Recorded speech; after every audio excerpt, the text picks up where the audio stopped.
ఎవరిని ప్రేమిస్తావు అని అడిగితే ఐశ్వర్య రాయిని అంటాడు.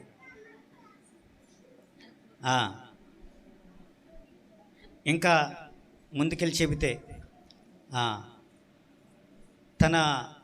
నేను ఏదో పాత కథ చెప్పాను, ఒకళ్ళు కొత్తగా ఎవరో హీరోయిన్లు నాకు తెలియదు కాబట్టి వాళ్ళని ఎవరినైనా ఇష్టపడవచ్చు, నాకు తెలియదు. అంటే వాళ్ళ సౌందర్యాన్ని బట్టి మన ఇష్టాలను తెలియజేస్తూ ఉంటాం. మనిషి ఎవరిని కోరుకుంటారు అని అంటే అందంగా ఉన్న వాళ్ళని కోరుకుంటారు కదండి. కాస్త శరీర స్టౌష్టం అంటే బలంగా ఉన్న వాళ్ళని మనం కోరుకుంటాం. తల్లి నువ్వు ముందు పైకి వెళ్ళి కూర్చోమ్మా, నో డౌట్ పైకి వెళ్ళి కూర్చో, పర్లేదు, ఆ సీట్ ఖాళీ అయింది చూడు, వెళ్ళమ్మా, కొంచెం ఇబ్బందిగా ఉంటే పైకి వెళ్ళి కూర్చో. హల్లెలూయా. ఎవరిని కోరుకుంటామంటే కొంచెం బలిష్ఠులైన వారిని, కొంచెం స్టామినా ఉన్న వాళ్ళని మనం కోరుకుంటాము, వాళ్ళని అభిమానిస్తాము, వాళ్ళ మీద మనం గౌరవ ప్రతిష్టలు పెంచుకుంటాం. ఈ రోజున హీరోయిన్స్, ఎందుకంటే వాళ్ళందరూ కూడా రాజకీయాల్లోకి వస్తున్నారు, గమనించారా? ఏం పేరు, దివ్యవాణి వచ్చింది, జయసుధ గారు వచ్చారు రాజకీయాల్లోకి, ఇంకా ఈ మధ్యన రోజా వచ్చింది, ఇంకా విజయశాంతి కూడా వచ్చింది. ఎందుకు వస్తున్నారంటే వాళ్ళని అధికారులు కోరుకుంటున్నారు, వీళ్ళ సౌందర్యం మాకు ఓట్లు తెచ్చి పెడతాయి, వీళ్ళ సౌందర్యంతో వల వేస్తే అభిమానులందరూ ఓట్లు వేస్తారు కదండి. అదే వాళ్ళ చిత్తము వృత్తము కదండి, వాళ్ళ ఆలోచన అదే కావచ్చు. కానీ దేవుడు ఎవరిని కోరుకుంటున్నారు, ఎలాంటి వారిని కోరుకుంటారు అనే విషయం మనం జాగ్రత్తగా ఆలోచన కలిగి ఉండాలి. ఎవరిని కోరుకుంటారు? నీ సౌందర్యాన్ని కోరుకుంటాడా? ఎస్తేరు విషయంలో రాజు ఆమెను చూడగానే ఆమెను ఆకర్షించాడు, ఆమె పట్ల ఆకర్షణ కలిగి ఉన్నాడు. ఎస్తేరు ఏమీ ముస్తాబయిందా? అవ్వలేదు. బ్యూటీ టిప్స్ ఏమన్నా పాటించిందా అంటే లేదు. తనకి ఉన్న అందముతోనే, ఉన్న లేమి కలిగినటువంటి వ్యక్తిగా ఉన్నటువంటి తను అలాగే ఆ అందాల పోటీలో, ఆ కాంటెస్ట్లో పాల్గొంది, ఎంపిక చేయబడింది. ఈ రోజున మనం చర్చించబోయే అంశం కూడా అదే. మొదటి సమూయేలు గ్రంథము 16వ అధ్యాయము 7వ వచనాన్ని చదువుదాం. అయితే యెహోవా సమూయేలుతో ఇలాగు సెలవిచ్చెను, అతని రూపమును అతని ఎత్తును లక్ష్య పెట్టొద్దు, మనుష్యులు లక్ష్య పెట్టు వాటిని యెహోవా లక్ష్య పెట్టడు. చాలండి.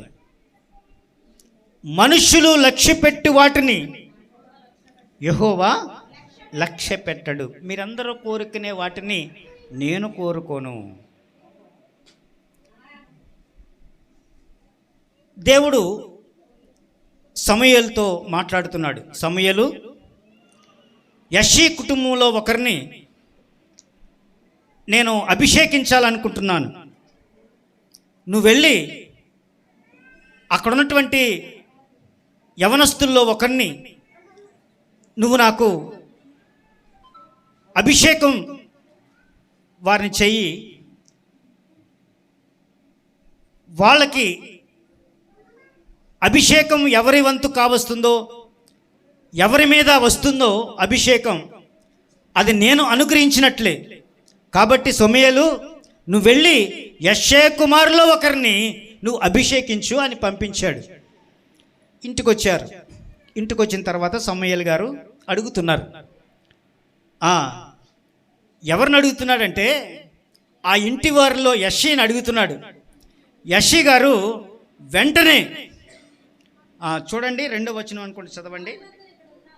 ఆ, నీ కుమారులందరూ ఎక్కడ ఉన్నారు అని యెష్షయిను అడుగగా అతడు,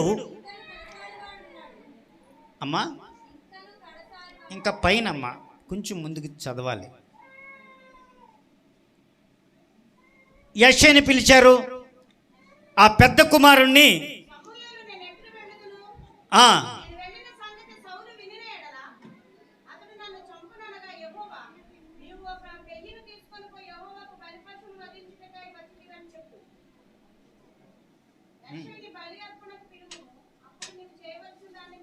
తొమ్మిదో వచనంలో ఉంటుంది. అప్పుడు యెష్షయి ఎవరిని పిలిచాడు? షమ్మా అనేవాడిని పిలిపించాడు. అతనికి ఎంతమంది కుమారులమ్మా? 7 కుమారులు అనుకుందాం. అంటే యెష్షయి దృష్టిలో కూడా 7 అనే. 8వ వాడు ఎక్కడో ఉన్నాడు, పనికి మాలిన వాడు. 7 ప్రధానంగా ఎంచుకున్నాడు. పెద్దవాడిని పిలిచాడు.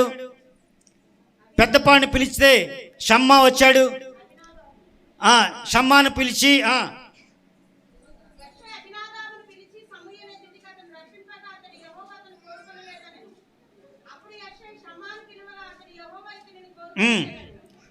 ఒక్కొక్కరిని పిలుస్తున్నాడు. అబినాదాముని, షమ్మాని ఒక్కొక్కరిని పిలిస్తే యెష్షయి అంటున్నాడు, దేవుడిని అడిగాడు, దేవా వీడు బాగా బలంగా ఉన్నాడు, సౌష్ఠంగా ఉన్నాడు, కండలు తిరిగి ఉన్నాడు, సంజులాగా ఎత్తరగా ఉన్నాడు, కాబట్టి వీడిని అభిషేకం చేసైనా అన్నాడు. వద్దొద్దు, నేను వీడిని కోరుకోవట్లేదు అని తిరస్కరించాడు.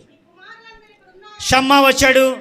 షమ్మాను కూడా అదే రీతిగా నేను వీడిని కోరుకోవట్లేదు అని చెప్పాడు. అలాగా అందరూ 7 అయిపోయారు. అప్పుడు యెష్షయికి సమూయేలుకి డౌట్ వచ్చింది. బాబు, నీ కుమారులందరూ ఇక్కడే ఉన్నారా? నీ కుమారులందరూ ఇక్కడే ఉన్నారా అని అడిగాడు. అవునయ్యా, అందరూ ఇక్కడ. మర్చిపోయాను, ఇంకను కడసారి వాడొకడు ఉన్నాడు. అయితే వాడు యుద్ధానికి వెళ్ళేవాడు కాదు, శరీర సౌష్ఠం ఉన్నటువంటి వాడు కాదు. ఆడు గొర్రెలు కాచుకోవడానికి పెట్టేశాం వాడిని. ఏమన్నారు? ఆడిని గొర్రెలు కాచుకోవడానికి పెట్టేశాం. యుద్ధానికి పనికిరాడు, దేనికి పనికిరాడు. పనికిరాని వాడిని ఏం చేస్తారు? పాలేరుతాను పెడతారు కదా. పనికి మాలిన వాడిని పాలేరుతాను పెట్టేయండి అంటారు. యెష్షయి కుమారుల్లో కడపటివాడు దావీదు.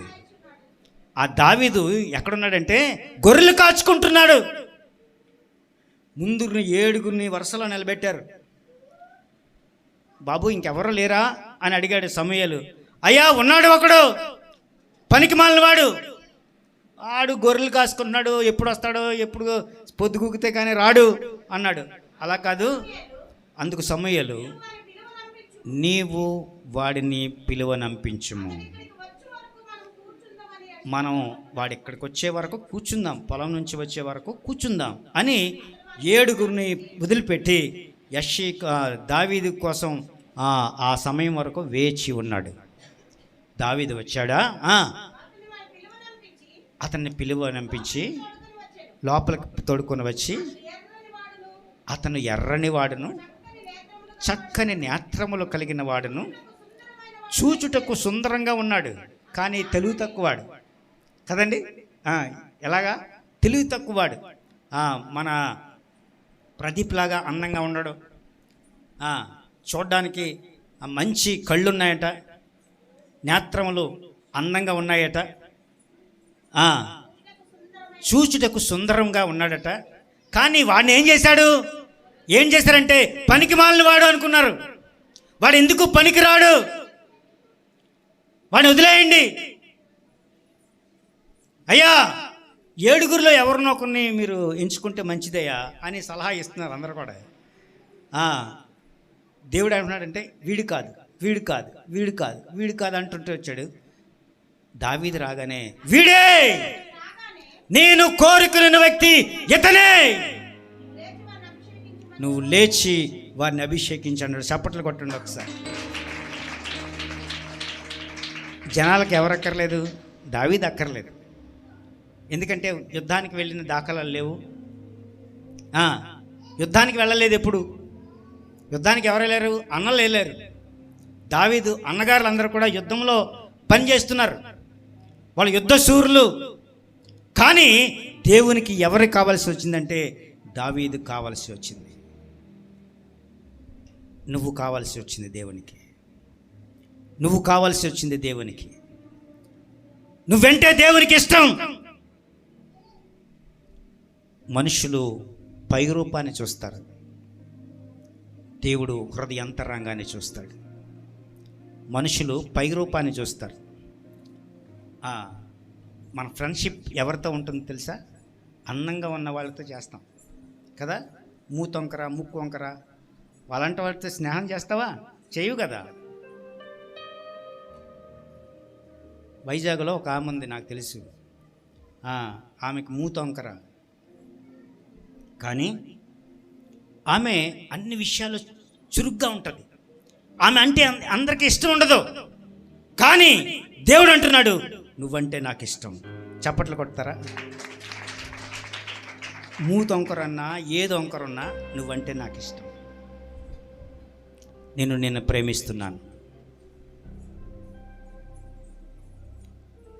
నీ శరీర సౌష్ఠవాన్ని బట్టి దేవుడు నిన్ను ప్రేమించడం లేదు. నీ అందాన్ని బట్టి దేవుడు నిన్ను ప్రేమించడం లేదు. నీ అంతరంగాన్ని బట్టి దేవుడు నిన్ను ప్రేమిస్తున్నాడు. ఒకసారి ఆలోచన చేయండి. దేవుడు ప్రేమించేది నీ అంతరంగాన్ని బట్టి. నీ అంతరంగాన్ని బట్టి, నీ అంతరంగాన్ని బట్టి దేవుడు నిన్ను ప్రేమించేది ఇన్నర్ మ్యాన్ని చూస్తున్నాడు ఆయన. నీ లోపల ఉన్న అంతర్ సౌందర్యాన్ని చూస్తున్నాడు ఆయన. అది ఆడా మగ తేడా లేదు, ప్రతి ఒక్కరిని కూడా ఆయన ప్రేమిస్తున్నాడు. నీ బాహ్య శరీరాన్ని చూసి ఆయన ప్రేమించడం లేదు, నీ అంతర సౌందర్యాన్ని చూస్తున్నాడు ఆయన. ఒకవేళ సన్నీ అంటే చాలామందికి ఇష్టంలో ఉండదు. దేవునికి నువ్వంటే ఇష్టం. దేవునికి నువ్వంటే ఇష్టం. మనుషులకు ఇష్టం లేకపోవచ్చు. అందంగా లేడు, అతనికి వెనక ముందు ఎవరు లేరు కనుక అందరూ అతన్ని వ్యతిరేకించవచ్చు, అందరూ అతని వైపు చూడకపోవచ్చు, కానీ దేవాది దేవుడు నీ వైపే చూస్తున్నాడు. చప్పట్లు కొట్టుతారు ఒకసారి. దేవుడు నిన్ను ప్రేమిస్తున్నాడు, దేవుడు నిన్ను అభిమానిస్తున్నాడు. నీ అంతర్ సౌందర్యాన్ని చూడబోతున్నాడు నేడు. బాహ్య సౌందర్యాన్ని పక్కన పెట్టండి. ఫ్లారెన్స్ గారు అంటే నాకు చాలా ఇష్టం. చాలామంది ఇలాంటి ఆవిడని ఎందుకు చేసుకున్నారండి, ఎందుకు చేస్తున్నారు అంటారు. అంతర్ సౌందర్యం నాకు నచ్చింది. ఉదాహరణకు చెబుతున్నాను మీకు. అంతర్ సౌందర్యాన్ని చూడండి. బాహ్య సౌందర్యం ఎవరికి అక్కర్లేదు. ఎస్తేరు బాహ్య సౌందర్యం వల్ల ఎవరు ఆమెను కోరుకోరలేదు. రాజు ఏ రీతిగా కోరుకున్నాడంటే ఆమెను అంతర్ సౌందర్యాన్ని రాజు ఇష్టపడ్డాడు. మేకప్లు చూడలేదు కదండి.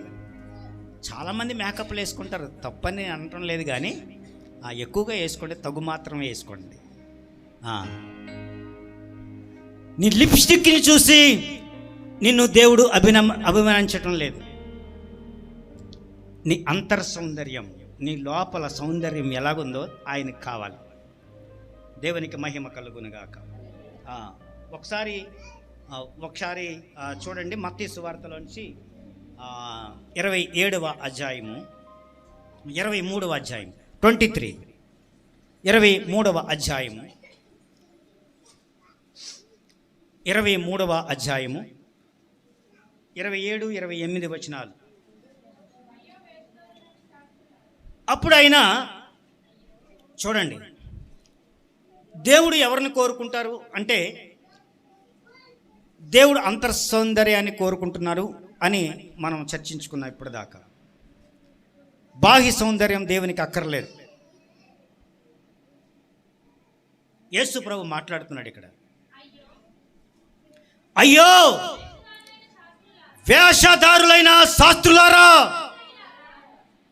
పరిసయ్యులారా,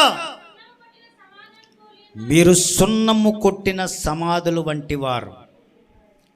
చూడండి ఏం చెప్తున్నాడంటే, శాస్త్రులారా, పరిసయ్యులారా, మీరు సున్నము కొట్టిన సమాధులు. బయటికి అందంగా సున్నం వేస్తున్నారు, అందంగా కనపడాలని. అమ్మా, సమాధులకు అందాన్ని రుద్దితే సమాధిలో ఉన్న వారికి అందం రుద్దబడతాడా చెప్పండి? మనం భూమిలో పాతి పెట్టేసాం ఒకళ్ళని, పైన ఆ గుడారానికి లేకపోతే అక్కడికి ఉన్నట్టు కట్టడానికి సున్నం వేస్తున్నాం, వెల్ల వేస్తున్నాం. వెల్ల వేస్తే లోపలటువంటి ఆ శవానికి, లోపలన్నటువంటి చనిపోయిన వారికి ఏమైనా ఘనత దక్కుతుందా? ఏమీ మారదు. కుళ్ళిపోయిన ఎముకలు ఉంటాయి అక్కడ, ఎప్పుడు చూసినా కుళ్ళిపోయిన ఎముకలే ఉంటాయి. కానీ మీరు సున్నము కొట్టిన సమాధుల వలె ఉంటున్నారు. శాస్త్రులారా, పరిసయ్యులారా, మీరు సున్నము కొట్టిన సమాధుల వలె పోలి ఉంటున్నారు. వెలుపల అవి శృంగారంతో ఉంటున్నాయి, లోపల చచ్చిన వారి ఎముకలతో సమస్త కల్మషముతో నిండి ఉన్నవి. శాస్త్రులు, పరిసయ్యులు అలాగే ఉన్నారు. గొప్ప గొప్ప వాళ్ళు, మామూలు వ్యక్తులు కాదు, గొప్పవాళ్ళు. గొప్పవాళ్ళు అయితేనే వాళ్ళు సున్నం కొట్టిన సమాధులు. వాళ్ళలో జీవము లేదు, వాళ్ళలో దేవుని జ్ఞానము లేదు, వాళ్ళలో దేవుడంటే ప్రేమ లేదు. సున్నము కొట్టిన సమాధుల వలె ఉన్నారు. వాళ్ళు శవాలే, జీవము లేదు వాడిలో. దుయ్యబట్టాడు యేసు ప్రభు. శాస్త్రులను, పరిసయ్యులను పిలిచి దుయ్యబట్టాడు. ఏయ్, మీరు సున్నము కొట్టిన సమాధుల వలె ఉన్నారు. పైకి రంగు పులుముకున్నారు, పైకి మేకప్ వేసుకున్నారు. మీ అంతర్ సౌందర్యాన్ని నేను చూస్తున్నాను. బాహ్య సౌందర్యం, అలంకరణ నాకు అక్కర్లేదు. లైట్లు, దివిటీలు నాకు అక్కర్లేదు. ఏం కావాలి? మీ ఇన్నర్ మ్యాన్ కావాలి. మీ అంతరంగంలో ఏముందో నాకు కావాలి. దాన్ని చూస్తున్నాను నేను, మిమ్మల్ని కాదు. మీరు అందంగా తయారైపోయి మంచి చీరలు కట్టుకొని మ్యాచింగ్ జాకెట్లు తొడుక్కొని వచ్చినంత మాత్రాన మీరేదో భక్తులని నేను అనుకోవట్లేదు. ఏం చూస్తున్నా నేను? నీ అంతర్ సౌందర్యాన్ని చూస్తున్నాను, నీ బట్టలను కాదు, నీ మేకప్లను కాదు, నువ్వు చేసే హడావిడిని కాదు. అంతర్ సౌందర్యాన్ని నేను చూస్తున్నాను. అంతర్సౌందర్యం అంటే చాలా దేవునికి ఇష్టమట. ఎందుకంటే అంతర్సౌందర్యం దేవుడు కనిపెట్టగలిగితే నీలో ఉన్న గుణగణాలన్నీ కూడా ఆయనకి తెలుసు. నీలో ఉన్నటువంటి గుణగణాలు ఏవైతే ఉన్నాయో ఆల్మోస్ట్ దేవునికి తెలిసే తెలీదా? తెలియదు అనుకుని చాలామంది జీవిస్తున్నారు. మీరు చాలా ధన్యులు.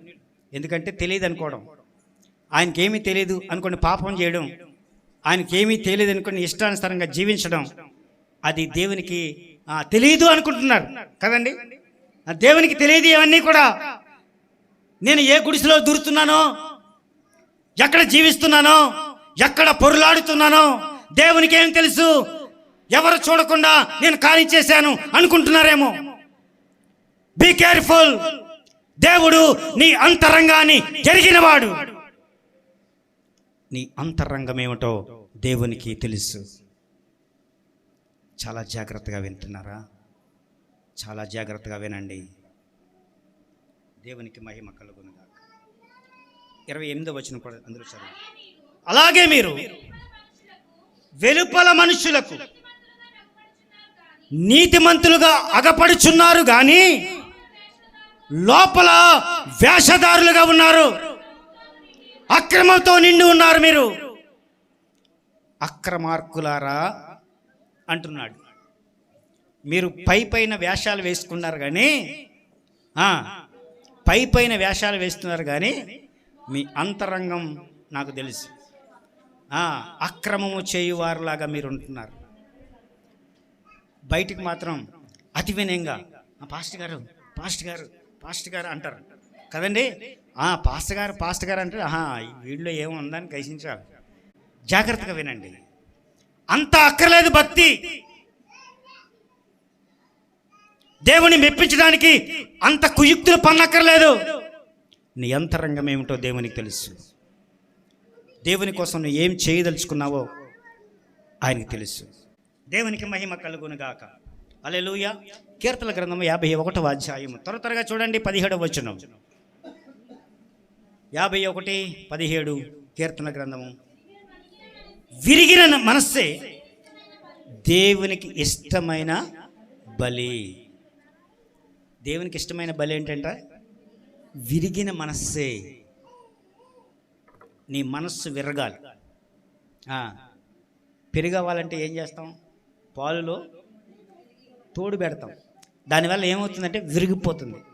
పెరుగంతా విరిగిపోతుంది. విరిగిన మనస్సే.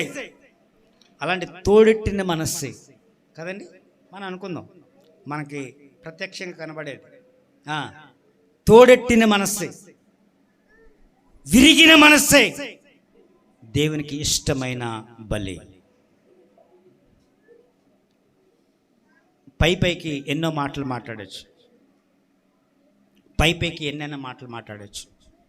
అంతరంగం దేవునికి దగ్గరగా ఉందా లేదా నువ్వు ఆలోచన కలిగి ఉండాలి. హల్లెలూయా, హల్లెలూయా, హల్లెలూయా. మత్తయి సువార్త 5వ అధ్యాయం 8వ వాక్యం. మత్తయి సువార్త 5వ అధ్యాయం. హృదయ శుద్ధి కలవారు ధన్యులు, వారు దేవుని చూచెదరు. హృదయ శుద్ధి కలవారు ధన్యులు, వారు దేవుని చూచెదరు. హృదయ శుద్ధి కలవారు ధన్యులు. అక్కడ ఆగిపోదు. హృదయ శుద్ధి కలిగి ఉండాలి. నీ హృదయం ఎలాగుందో దేవునికి తెలుసు. తెలీదా? తెలియదన్న వాళ్ళు చేతులు ఎత్తండి. తెలియదు అన్నవాళ్ళు, దేవునికి ఏం తెలియదు అన్న వాళ్ళ చేతులు ఎత్తండి. తెలిసా తెలీదా? తెలిసా తెలీదా? మరొకసారి అడుగుతాను. దేవునికి తెలిసే తెలీదా? దేవునికి మహిమ కలుగును గాక. మీరు లైన్లోనే ఉన్నారు కాబట్టి దేవునికి తెలుసు అన్న ఆ పాయింట్ని మీరు స్థిరపరచుకోవాలి, మైండ్లో పెట్టుకోవాలి. ఇది దేవునికి తెలుసు. ఒకవేళ పాపం చేసేవారు ఎవరున్నా ఒకసారి యవనస్తులకు చెబుతున్నాను, ఒకసారి వినండి. మీరు ఏమి చేసినా ఇది దేవునికి తెలుస్తుంది. యోసేపు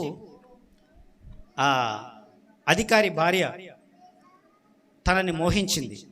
యోసేపుని, యవనస్తుడు, అందంగా ఉన్నాడు, రొప్పసి అయినవాడు, ప్రదీప్లాగా ఉంటాడు. ఆయన్ని ఆ అధికారి భార్య మోహించింది. నాతో పాపం చేయమని డైరెక్ట్గా అడిగేసింది.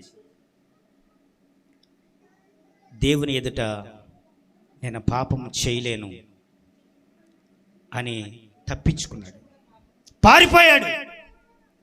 వస్త్రాన్ని విడిచి అతను పారిపోయాడు. దేవుడు చూస్తున్నాడు అన్న సంగతి గ్రహించాడు. కనుక నీ హృదయం ఏమిటో దేవునికి తెలుసు. నువ్వు పారిపోతున్నావా, అటువైపు పరుగు పెడుతున్నావా, దేవునికి తెలుసు. చాలా జాగ్రత్తగా వినగలరు. ఇంకొక మాట చూద్దాం. ఇర్మియా గ్రంథము 17వ అధ్యాయం అనుకుంటా 10వ వచనం చూడండి. హృదయము అన్నిటి కంటే మోసకరమైనది, అది ఘోరమైన వ్యాధి కలది. దాన్ని గ్రహింపగలవాడేవాడు? హృదయాన్ని ఎవరో గ్రహించలేరు. నీ హృదయంలో ఏముందో నాకు తెలియదు కదా. ఎవరికి తెలుస్తుంది? దేవునికి నీకు తెలుస్తుంది. దేవునికి నీకు తెలుస్తుంది. నువ్వేం చేస్తున్నావో దేవునికి తెలుసు. దేవుడు కనిపెట్టే ఉంటున్నాడు నీ మీద. దృష్టి నీపై ఉంటుంది ఎప్పుడు కూడా. కానీ నువ్వు దేవునికి తెలియదులే అని పాపం చేసుకుంటూ పోతే దేవుడు నిన్ను ఒక చూపు చూస్తాడు కదండి. చూస్తాడు, చూపు చూస్తాడు కదా. రెండింటికి వేరియేషన్ ఉంది కదా. ఆయన చూస్తూ ఉంటాడు, తర్వాత నిన్ను ఒక చూపు చూస్తాడు. దానికి సిద్ధపడండి. దేవునికి మహిమ కలుగునుగాక. హల్లెలూయా, హల్లెలూయా, హల్లెలూయా. దేవుడు చదవండి 10వ వచనం. హృదయము అన్నిటికంటే మోసకరమైనది, ఘోరమైన వ్యాధి కలది. దాంట్లో చాలా వ్యాధులు ఉన్నాయి. ఘోరమైన వ్యాధితో నిండిపోయింది హృదయం. నీకేం తెలియట్లేదు. దాన్ని జయించడం చాలా కష్టం. హృదయంలో ఉన్న కోరికలను జయించడం చాలా కష్టం. యవనస్తులారా, మీకు ప్రత్యేకంగా చెబుతున్నాను, హృదయం ఘోరమైన వ్యాధి కలది. దాని నుంచి తప్పించుకోవడం చాలా కష్టం. తప్పించుకుంటే దేవుని రాజ్యానికి వారసుడవుతావు. యోసేపులాగా తప్పించుకో. దేవునికి మహిమ కలుగునుగా. 139వ కీర్తన 23, 24 వచనాలు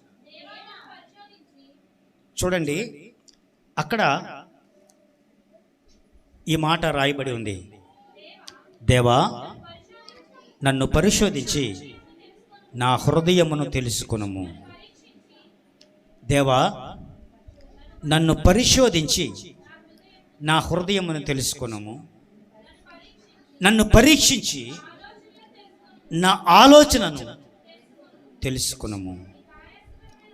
నీకు ఆయాసకరమైన మార్గము నాయందు ఉన్నదేమో చూడుము. నిత్య మార్గమున నన్ను నడిపింపుము అని కీర్తనకారుడు ఈ పాట రాస్తున్నాడు. ఎక్కడ ఉన్నా సరే ఆయనకి తెలిసిపోతుందట. ఏం చేసినా తెలిసిపోతుందట. తెలియదు అనుకుని చాలా పాపాలు చేసేస్తున్నామా? ఆయనకి తెలుసు. సమస్తమును ఎరిగినటువంటి వాడు. చాలా జాగ్రత్తగా మీరు ఈ మాటలు వినండి. మరొక మాట చూద్దాం. లోకాసు వార్తలోనే 16వ అధ్యాయము 15వ వచనం. లోకాసు వార్త. ఆయన మీరు మనుష్యుల ఎదుట నీతిమంతులుగా అనిపించుకునేవారు గాని దేవుడు మీ హృదయాలను ఎరుగును. జనాల మధ్య ఇతను మంచివాడు మంచివాడు మంచివాడు అని నువ్వు అనిపించుకుంటున్నావు. కానీ నీ హృదయంలో ఏముందో ఆయన గ్రహింపగల దేవుడు. మీరు గనులుగా ఎంచబడుట దేవుని దృష్టికి అసహ్యమట. మీరు నీతిమంతులుగా, ఆయన చాలా మంచోడండి, ఆయన చాలా మంచోడండి, ఆయన చాలా మంచోడండి, రాంబాబు గారా చాలా మంచోడండి, దిలీప్ గారా చాలా మంచోడండి,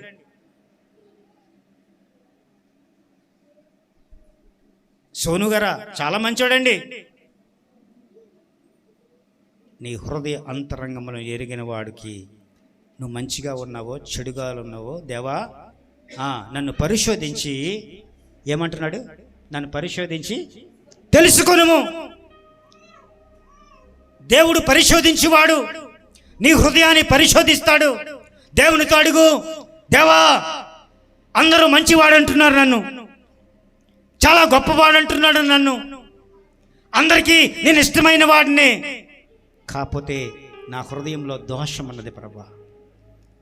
నాలో ఉన్నటువంటి దోషాన్ని నువ్వు మాత్రమే కనిపెట్టగలవు. అందరికీ మంచివాడిగా ఉన్నటువంటి నన్ను, నాయనా నీ దృష్టిలో ఎలాగున్నానో నన్ను పరిశోధించి నన్ను తెలుసుకో అని దేవుని ఎదుట నిన్ను నువ్వు సమర్పించుకొని అడగాలి. అప్పుడు దేవుడు నిజమే చెప్తాడు. నువ్వు బాగున్నావు, మంచిగా ఉన్నావు, మంచి పనులు చేస్తున్నావు, కానీ నీలో ఈ తప్పిదమన్నది, ఈ సరి చేసుకో, నువ్వు ఇంకా శ్రేష్టంగా నేను దీవిస్తాను అంటాడు. దేవునికి మహిమ కలుగునగా చప్పట్లు కొట్టి దేవుని గణపరచు. హల్లెలూయా. సామెతల గ్రంథము 21వ అధ్యాయం 2వ వాక్యం.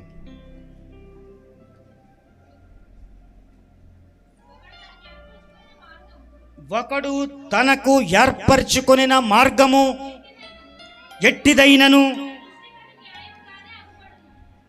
ఒకడు తనకు ఏర్పరచుకొనిన మార్గము అమ్మా ఎట్టిదైనను, ఎలాంటిదైనా వారి దృష్టికి ఎలా ఉంటుందట, నేను న్యాయమైందే చేశాను. థమ్సప్ అంటారు కదా, నేను ఏర్పరచుకున్న మార్గము న్యాయమైనది అంటారు. చదవండి అలా. కాకపోతే తను ఎంచుకున్న మార్గము మంచిదని, న్యాయమైందని అనుకుంటారు, కానీ యెహోవాయే హృదయములను పరిశీలన చేయువాడు. నీ హృదయాన్ని పరిశీలన చేయువాడు. దేవునికి మహిమ కలుగునుగాక. హల్లెలూయా, హల్లెలూయా. మీ హృదయములలో ఏముందో దేవుడు గ్రహించగలడు కదండి. ఖచ్చితంగా కాదు, ఖచ్చితమే మాటది. దేవుడు మీ హృదయములో ఉన్న వాటిని గ్రహింపగల దేవుడు. నీ హృదయ వాంఛలను తీర్చు దేవుడు కూడా. నీ హృదయ వాంఛలను కూడా ఆయన తీరుస్తాడు. ఆయనకు మరుగైనది ఏదియూ లేదు. నీ హృదయంలో ఏముందో ఆయన కనిపెట్టగల దేవుడు. ఇక్కడ ఏమరా, ఒకడు తనకు ఏర్పరచుకున్న మార్గము ఎట్టిదైనను తన దృష్టికి న్యాయమైనదిగానే ఉంటుంది. యెహోవాయే హృదయములను పరిశీలన చేయవాడు కదండి. పరిశీలన చేయవాడు ఎవరు? యెహోవాయే పరిశీలన చేయవాడు. నీ హృదయ వాంఛను తీర్చువాడే మాత్రమే కాక పరిశీలన చేయవాడు కూడా. హల్లెలూయా, హల్లెలూయా. ఈ సందర్భంగా మనం నేర్చుకునదగినటువంటి పాఠం ఏంటంటే, మనుషులు పైరూపములు లక్ష్య పెడతారు. అమ్మా, పైరూపాన్ని మనుషులు లక్ష్య పెడతారు. అంతరంగాన్ని దేవుడు మాత్రమే పరిశీలించువాడు. నీ అంతరంగాన్ని దేవుడు కోరుతూ ఉన్నాడు. నీ హృదయంలో ఏముందో దేవునికి తెలుసు. మనుషులు పైరూపాన్ని చూసి ప్రేమిస్తారు. దేవునికి పైరూపం అక్కర్లేదు. నీ అంతరంగం కావాలి. నీ అంతరంగం దేవునికి ఇష్టపూర్వకమైనదిగా ఉండాలి. దేవునికి ఇష్టునిగా నువ్వు ఉండాలి. దేవునికి ఇష్టునిగా నువ్వు ఉంటే దేవుడు నిన్ను ప్రేమిస్తాడు. ఎవరిని ప్రేమిస్తాడు? అందాన్ని చూసి ప్రేమించాడు. నీ బాహ్య సౌందర్యాన్ని చూసి ఆయన ప్రేమించాడు. దేన్ని చూసి ప్రేమిస్తాడు? నువ్వు అందగానివా, అందహీనునివా అనేది ఆయనకు అక్కర్లేదు. కాకపోతే నీ హృదయములో ఉన్నటువంటి నీ హృదయాన్ని మాత్రమే ఆయన చూస్తాడు. దాన్ని మాత్రమే ఆయన కోరుకుంటున్నాడు. విరిగి నలిగిన మనస్సే దేవునికి ఇష్టమైన బలి. దేవుడి మాటలను మనందరి వెనుకలో దీవించి ఆశీర్వదించునుగాక.